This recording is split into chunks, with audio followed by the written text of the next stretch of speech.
Que Deus nos abençoe, abençoe os nossos lares e os nossos familiares. Hoje, dando continuidade aos estudos das obras de Irmão Jerônimo, iremos abordar o capítulo 5 da obra Mensagens de Renovação, cujo título é Com a medida com que julgardes, também sereis julgados. O título escolhido pelo irmão Jerônimo para o capítulo 5, nós iremos encontrar em uma das mensagens do Cristo contida no Evangelho de Mateus, capítulo 7, versículo 1 e 2. Quando Jesus vai nos falar, não julgueis, para que não sejais julgados, pois com o juízo com que julgais sereis julgados, e com a medida com que medis, sereis medidos. Interessante que no capítulo anterior do livro Mensagem de Renovação, irmão Jerônimo vai nos falar a respeito de uma outra mensagem do Cristo, quando ele nos diz, nos ensina: fazei ao próximo aquilo que gostaria que o outro te fizesse. E nesse capítulo, ele abre falando o seguinte: respeitemos os outros para que os outros nos respeitem. Então, tem essa relação com o capítulo anterior. Fazer ao próximo aquilo que gostaria que o outro te fizesse. Então, se você gostaria que o outro te respeitasse, nós temos que respeitar o outro. É aquela via de mão dupla. Então, eu preciso aprender a respeitar o momento do outro, a respeitar o posicionamento do outro, como gostaria que o outro, como gostaríamos que o outro respeitasse também o nosso momento, a nossa forma de pensar. Então, é o primeiro passo. Depois, irmão Jerônimo vai nos trazer: as aparências enganam. Não nos deixemos enganar com o nosso mau julgamento. Então, às vezes, nós fazemos julgamentos precipitados em relação ao outro. Por um momento específico, por um primeiro contato, por ouvir alguém falar a respeito daquela pessoa, sem a gente procurar entender melhor o contexto da obra, o porquê daquela atitude, o porquê daquele momento, o porquê daquela reação daquela pessoa naquele determinado momento. Porque as aparências enganam. Não nos deixemos enganar por esse mau julgamento.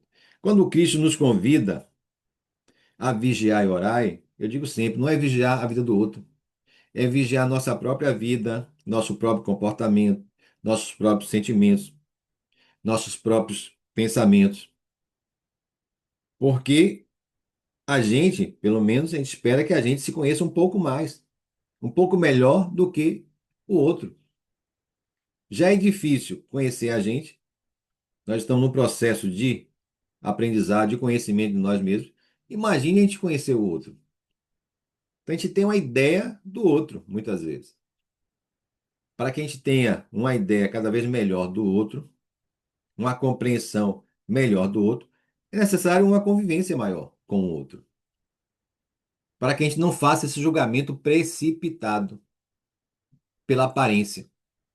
Por isso que ele nos chama a atenção inicialmente. Respeitemos os outros, para que os outros também nos respeitem.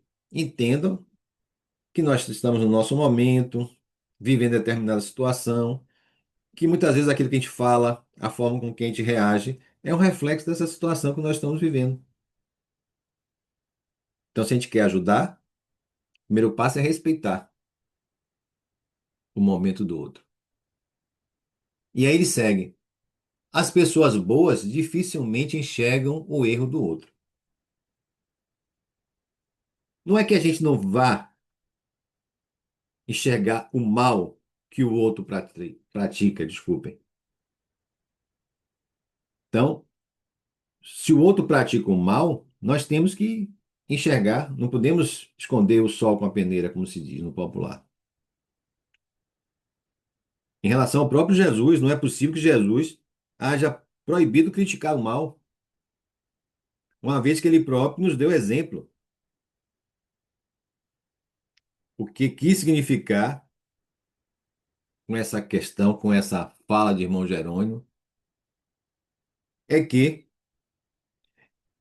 é a autoridade moral que vai nos dar respaldo para poder criticar de forma construtiva, não é de forma destrutiva, o comportamento do outro.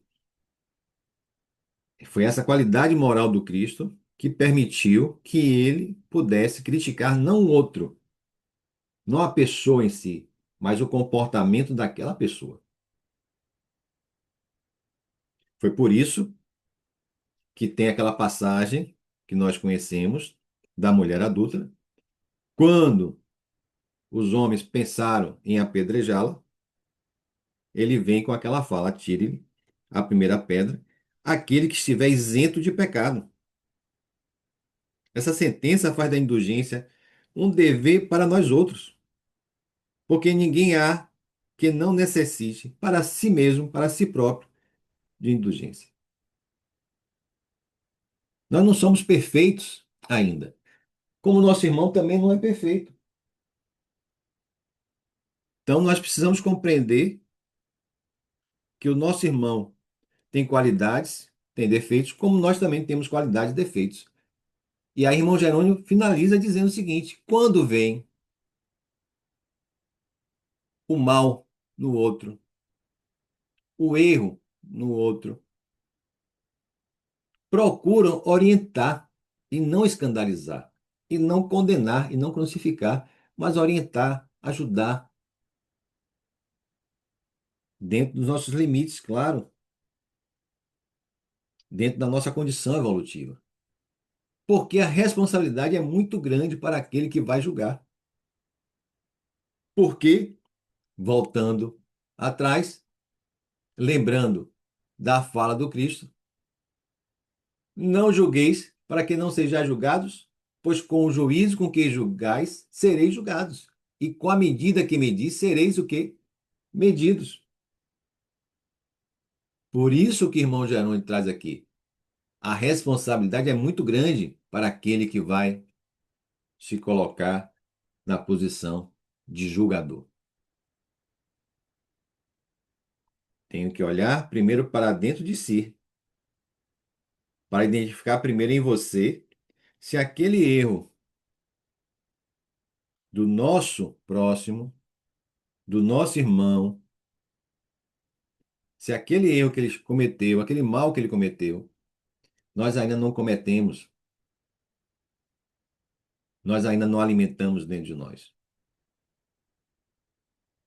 É esse o convite, não é passar a mão na cabeça, não é esconder o mal, não é esconder o erro do outro. É identificar esse erro no outro, procurar aprender também com esse erro, para a gente não vir a cometer esse mesmo erro. Mas é procurar, acima de tudo, orientar e ajudar, e não ficar criticando de forma destrutiva, escandalizando, crucificando, condenando. Porque nós já aprendemos que não existe penas eternas com a doutrina espírita. Nós já aprendemos isso. Então, se você gostou desse vídeo, comente, compartilhe, dê o seu like. Que a paz, o amor e a alegria nos envolva hoje e sempre.